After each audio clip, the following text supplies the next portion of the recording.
Lola guddaa humna addaa Oromiyaa fi humna fannoo Amaaraa gidduutti guduruu aanaa Saqalaa keessatti taasifameen humnoonni addaa Oromiyaa fi fannoon hedduu wal barbadeessuun isaanii himamee jira. Lola fannoon gubbatti bante kan ofirraa qolachaa turuunsaa kan himame humni addaa Oromiyaadha. Humni dabalataa raayyaa ittisa biyyaarraa fannoodhaaf dhufe humna addaa Oromiyaa finxaaleeyyii fannoo wajjin ta'uudhaan miseensota humna addaa Oromiyaadha 78 poolisii idilee Oromiyaa 31 miidhaan cimaan kan irra gahe 60 ol hoggaataa walumattuu poolisii fi humna addaa Oromiyaa walitti 170 ol humni finxaaleeyyii fannoodhaa fixee jiraachuun himamee jira. Lola guddaa humnoota Oromiyaatii fi humnoota Amaaraa gidduutti gaggeeffameen miidhaan humnoota Oromiyaarra dhaqqabee jira. Kana keessatti ammoo caasaan tika federaalaa intelijensiin akka qooda keessaa qabus mirkanaa'uunsaa himamee jira. Lola guddaa guduruu aanaa Saqalaa keessatti gaggeeffame kana humni addaa Oromiyaadha otoo ittiin qophaa'in humni fannoodha lola guddaa qindaa'inaan gubbatti banee akka turee fi ammoo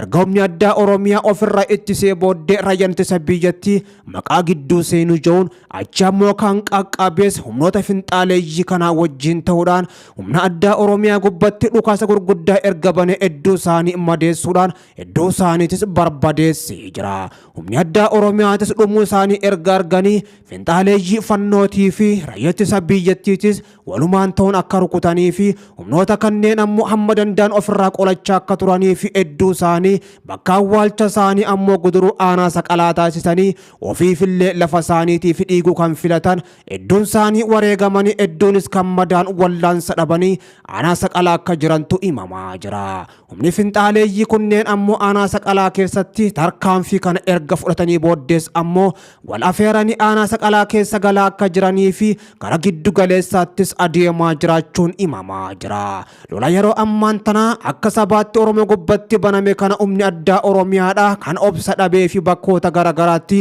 humnuma addaatu ammoo raayyaan ittisa biyyattiitii fi poolisiin federaalaa waraanni humna addaa Oromiyaa ABO shanee deeggara ABO shanee irrukutu jechuudhaan ammoo isaanumattuu fuula kan deeffate humnoonni mootummaan Abiyyi Ahmad gurmeessuun bobbaase fannoo fi raayyaan ittisa biyyattiitii fi humni addaa Oromiyaa keessatti bobbaafamanii kanaan dura waraana bilisummaa Oromoodhaa haleeluudhaaf turanii fi ummatumallee waraanuma raayyaa ittisa biyyattiitii wajjin rakkisaa turan walafaan deebi'u yeroo ammaan tana hedduun isaanii wal barbadeessaa jiru. Oromiyaa keessatti lolli guddaan gaggeeffamaa kan jiru torbaan kana keessa bakkoota garagaraatti finxaaleeyyii fi humni addaa kan walafaan deebi'anii fi raayyaan ittisa biyyattiitii fi akkasuma ammoo poolisiin federaalaatis bakka lamatti wal qooduudhaan haleellaa gurguddoo wal gubbatti raawwachaa jiraachuun isaanii kan himamu. Waraanni bilisummaa Oromoo WBOnis humnoota kanneen Oromiyaa keessaa rukutee baasaa jiraachuu kan beeksise giddu galeessaa fi akkasuma Wallagga bakkoota garagaraattis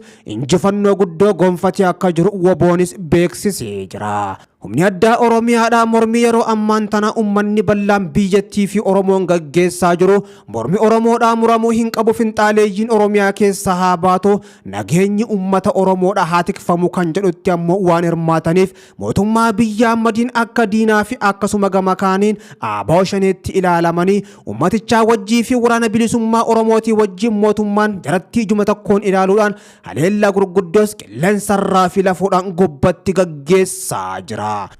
Ajjechaa suukanneessaa humnoota naannoo Amaaraarraa gara Oromiyaatti bobbaafamaniin qonnaan bultoota Oromoo irratti raawwateen Oromoo guutuu mufachiisuudhaan Oromiyaan qilleensa warraaqsaa jabaa keessa akka galtu sababbii ta'ee jira. Roorroon ulfaataan waggoota lama guutuudhaaf hidhattoota fannootiin Oromoota daangaa irratti raawwatamaa ture ariitiidhaan furamuu dhabuunsaa ammoo uummanni aarsaa lubbuu akka kafalus taasisee jira. Keessumattuu godinaalee Horroo Guduruu, Wallaggaa Bahaa, Shawaa Kaabaa fi Shawaa akkasumas Walloo fi Matakkal dabalatee ilmaan Oromoodha sababbii Oromummaa isaanii qofaaf humnoota fannootiin ajjeefamaa qeefii qabeenya isaanii irraa buqqaafaman gidirfamaa haga har'aattis arganii jiru. Kuni ammoo Oromoo guutuu mufachiisuudhaan Oromiyaa qilleensa warraaqsaa jabaa keessaas akka galtu godhee jira. Hidhattoonni finxaaleeyyii fannoodha Oromoota Walloo fi Matakkal konkolaataa irraa buusuudhaan jumlatti ammoo yeroo ajjeesan manneen qonnaan bultoota ibiddatti qabsiisuudhaan yeroo barbadeessan ragaaleen adda addaa mul'ataa kan turan hedduu hoggaataan mootummaanis gocha humnoota kanaa otoo arguu akka waa hin argineetti callisee bira darbaa ture jira.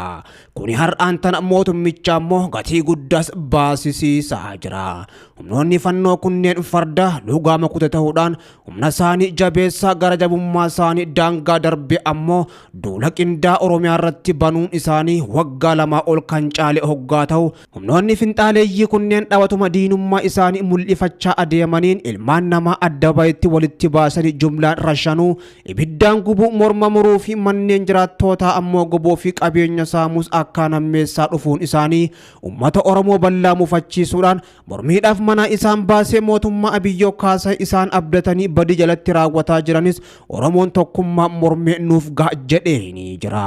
Humni finxaaleeyyii fannoo godinaalee Wallaggaa Bahaa fi Horroo Guduruu Wallaggaa keessatti jiraattoota aanaalee sadii fi magaalota xixiqqoo adda addaa irratti ammoo weerara guddaa gaggeessaniin lubbuu lammiilee nagaa fi qaamolee mootummaa dhibbootaan lakkaa'amanii galaafatee akka jirus himamee jira.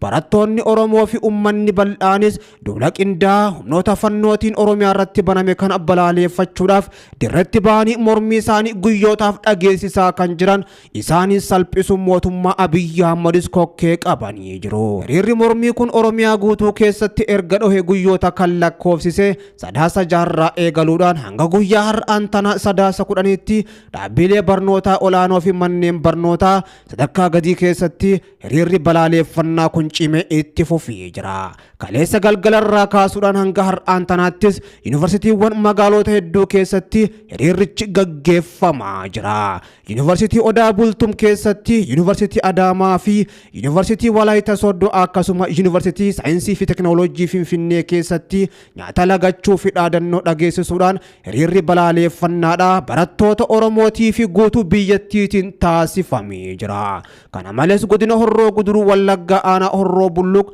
mana barumsaa sadarkaa lammaffaa fi tokkoffaa Saqalaa Arsii Dodolaa akkasuma Harargee Bahaa fi Harargee Lixaa aanaa Shanan Dhugoo bulchiinsa magaalaa Hoolotaa mana barumsaa sadarkaa lammaffaa Najjoo Alultuu fi akkasuma mana barumsaa sadarkaa lammaffaadhaa kan Baddallee fi magaalaa Shaashamannee keessattis hiriirri mormii guddaan adeemsifamaa jira. Hiriira guddaa kana gubbatti ammoo dhaadannooleen daangaan Oromiyaa haa kabajamu, Oromoon qe'ee fi qabeenya isaa irratti nagaa haa argatuu fi hidhaa fi ajjechaan Oromoo irra haa dhaabbatu, mootummaan sobaa kan Abiyyi Ahmad aangoo gad haa dhiisu jedhuu fi kanneen biroo jajjabootaan dhageessifamanii jiru. Mootummaan Abiyyi Ahmad kanaan dura ammoo humnoota finxaaleeyyii fannoo kanneen gara kaaba Itoophiyaatti yeroo bobbaasu fannoon erga mootummaa federaalaa kan jiddu galeessaa qaba akkasuma isaaniin hoogganama biyyattii badiirraa baraara jechuudhaan kan dhaadatanii turan har'assanuma Oromiyaa gubbatti mul'isuudhaan ummata Oromoodhaa lafarraa fixuuf akka deemanii fi diinummaan isaan saba guddaa biyyatti Oromoof qabanis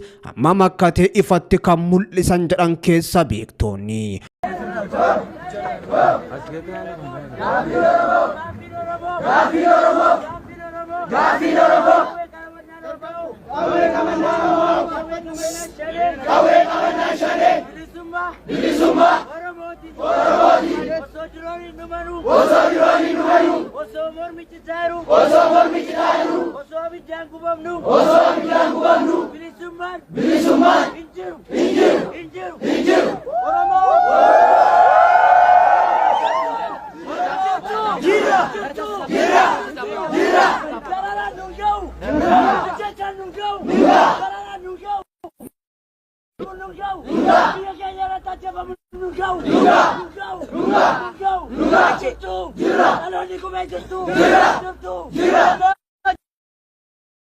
Oromoo jeesanii,